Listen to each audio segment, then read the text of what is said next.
Кош келиңиз. Рахмат, мен жүзүм алайын дедим эле. Жакшы, бул жерге келиңиз. Кандай жүзүм аласыз? Кара жүзүмдүн баасы канчадан? Кара жүзүмдүн баасы 100 сомдон. Мага кара жүзүмдөн 3 килограмм тартып бересизби? Макул. Дагы кулпуна алсамбы деп турам. Жаңы келген кулпуналар барбы? Ооба, кулпунайлар жаңы эле келди.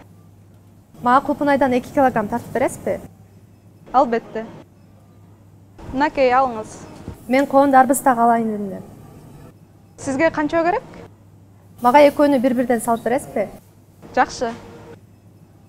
Мынакей, алыңыз. Канча акча беремин? Жүзүмдүн килограммы 100 сомдон, ал эми кулпунайлардыкы 150 сом, дарбыз 80 сом, коон 150 сом, бардыгын кошкондо 830 сом болот.